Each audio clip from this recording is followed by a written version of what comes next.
Progressive's Up Payment program provides down payment assistance for first-generation home buyers. Because we believe everyone should have the access and opportunity. Many have inquired, and now the time has come. Hi, I'm Abby from Ratings.com, and today we're going to answer questions.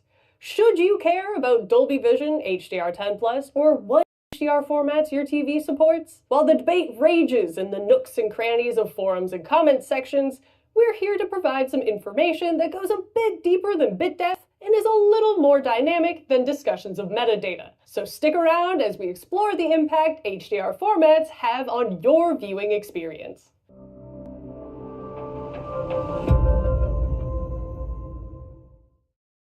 As you might expect, there are some factors to consider when thinking about HDR formats, such as the content you watch, where and how you watch it, and your TV's HDR performance. To start, the content you watch must be mastered in the right format for your TV to support it.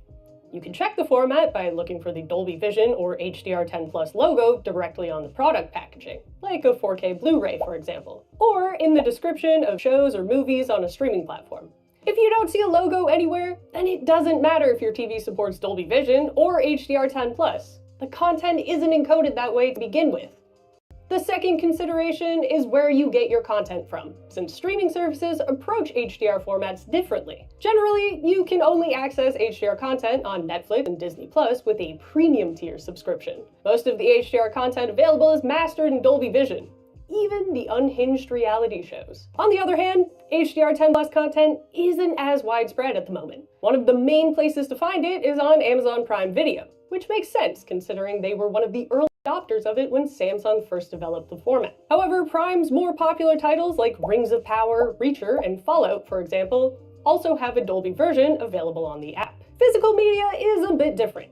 The version of Dolby Vision found on 4K Blu-rays is a bit more advanced than it is on streaming services. It also requires you to have additional equipment, such as a Blu-ray player that also supports Dolby Vision. Otherwise, your content will just be played in HDR10, which might not matter that much depending on your TV. While our video focuses on stream Dolby Vision, we have an article over on the website that does go into the details of Dolby Vision in physical media. So definitely check out the link in our description. Of course, though, the most important factor is the HDR performance of your TV. A TV able to provide what we call an impactful HDR experience is one that has a high contrast ratio, which means the difference between a highlight and a dark background is higher and therefore adds more dimension. A high peak brightness, usually over 1000 nits, means that highlights can get as bright as the content creator intended, and the TV won't have to tone map as much. In relation to this, a TV with good PQ EOTF tracking means that the TV can accurately interpret and display the scene-by-scene brightness data, so you don't end up with glowing night skies unless that's the intention, or shadowy highlights. Finally, a TV with a wide color volume means that the TV has the capacity to display highlights in rich color, and low lights and dark colors as well. Essentially, when it comes to HDR, you're looking for a TV that doesn't lose out on details in the scene, whether from being blown out, washed out, or shrouded in darkness. Now, for a TV to have all those components and implement them well usually comes with a bit of a cost. Take, for example, the LG G4 and the Samsung S95D. Both TVs fit the bill in terms of delivering an incredible HDR picture quality, but for a price. For our purposes though, the main difference between these two TVs is that the Samsung only supports HDR10+, while the LG only supports Dolby Vision.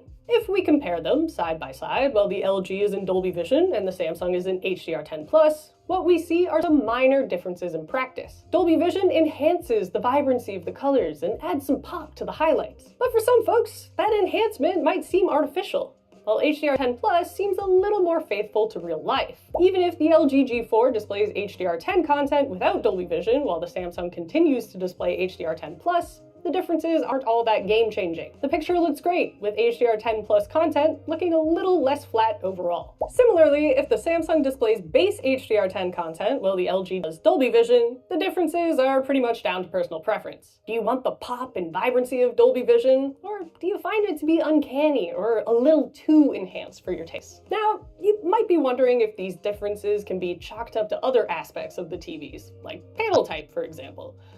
Thankfully, there is a top-tier OLED that supports all HDR formats. Panasonic Z95A. Comparing the three HDR formats on this one TV doesn't yield any differences from what we saw before. At this price and performance point, these TVs deliver an excellent HDR experience regardless of the format the content is mastered in. But what about other TVs that aren't designed with optimal HDR performance at the forefront?